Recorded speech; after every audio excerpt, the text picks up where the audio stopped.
Hello everyone, and welcome back to another episode of Drams Delivered.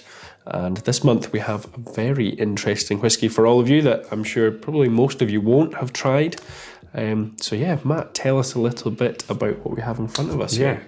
So what we've got is a whisky from Compass Box. So Compass Box, as John said, is quite an unusual company. They're not a distillery, they're a whisky company. And they were started in 2000 by a gent called John Glaser. He was the marketing director of Johnnie Walker, and he decided to start his own sort of blending bottling company, and it's based in West London in Chiswick. So all these things are quite unusual anyway, and the liquid they produce is really interesting. So yeah, as a company, they're all about making really interesting blends, often with whiskies you maybe wouldn't normally try on their own. But yeah, this one is the very first release that they brought out and is called Hedonism. And this is a blended grain whisky, which I think we'll maybe chat about in a wee while. But yeah, I think we'll do a little bit of the unpackaging first, because another thing with Compass Box, which is really interesting, is that their packaging is great. It's done by a company, but is it Stranger & Stranger? Stranger & Stranger is the name of the company, yeah. And some of the most iconic bottle designs over the past kind of few decades have come from them. And Compass Box has been working with them for a long time, just over 20 years now. So all of their designs have been fantastic for the past few while. So let's, without further ado, have a wee look at the bottle. So lovely packaging in the bottle itself. I think famous bottles that Stranger & Stranger have done. So Harris, did they do the gin bottle? Yeah. Harris, Aberfeldy, Craigellachie, lots of whisky bottles. Some of my favourite designs have been Compass Box and Stranger & Stranger collaborations. Yeah, lovely design. So I'm giving them all the credit. Let's see if their reseal is good. All good. I was panicking there. I thought it was quite... It looked like a tricky one. It did look tricky. That would have been ironic. Ready? Good one. Good one, yeah. Okay, for you. Thank you very much. So, that's quite a large one.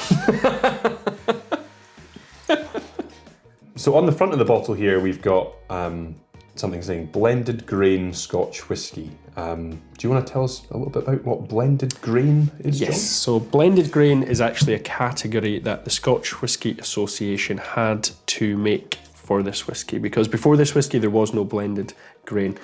So what is grain whisky?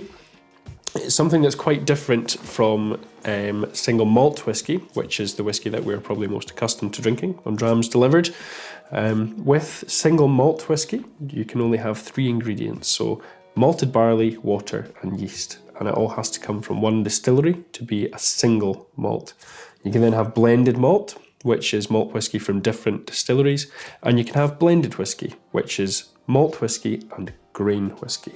Now, grain whisky is kind of unfairly looked down upon in my opinion, because a lot of people see it as a filler for blends like Johnnie Walker or Famous Grouse, but I think grain is absolutely fantastic, especially when it's been aged for a little bit longer, and it's really good value as well. Great value in grain. The difference between grain and malt is that with grain whisky, you can essentially use any grain that you want. So corn, wheat, barley, you can use anything at all. And that's going to be distilled to a much higher percentage of alcohol than it would be. Distilling techniques, isn't there? So yes, so typically you would be using a column still to create grain whisky, and it's a continuous process, so you can keep them running for weeks on end, these stills.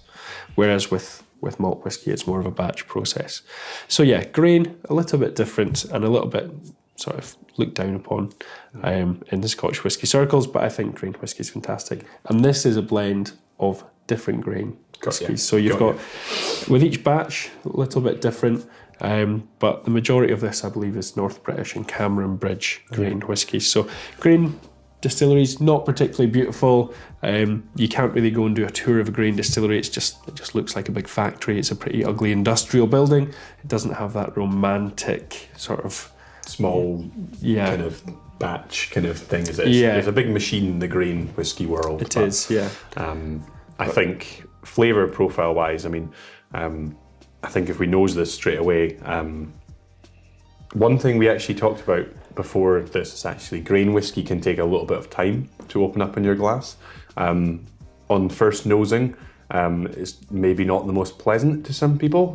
It can smell like Tipex. Tipex is a great tasting note. Yeah. That's very apt here, I think. And after 10-15 minutes in the glass, that does kind of subside, and you do start to get lots of like vanilla, crème, caramel coming Crème brulee, through. people say. Yeah.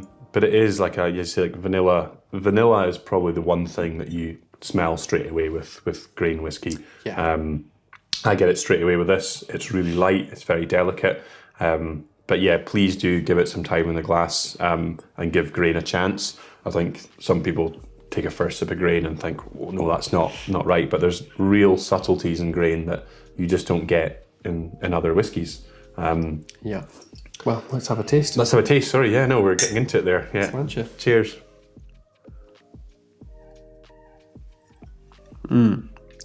Another thing with grain that I hope you all at home agree with is it has this lovely texture. Yeah. A creamy, sort of thick texture. But yeah, it's just absolutely Makes your mouth like water, doesn't it? It's lovely. Yeah, it's fantastic. Yeah. Really big fan of that. But Yeah. as much as we love Compass Box, they've made waves in the whiskey industry for being 22 years now. But they've not always got on the right side of the Scotch Whisky Association, who govern whiskey, because they're so experimental and they are pushing boundaries and testing the rules a little bit, I guess. They did have an expression called spice tree that got them into a little bit of trouble in 2015, where they had a cask of whiskey aging. And what they did is they put French staves, so staves are the bits that go round the cask and it makes up the cask. But they put staves inside the cask to encourage, more maturation or more flavour to be extracted from the staves. But the Scotch Whisky Association did not approve of that technique. No, they banned, I believe, that technique and recalled all the bottles. Bottles.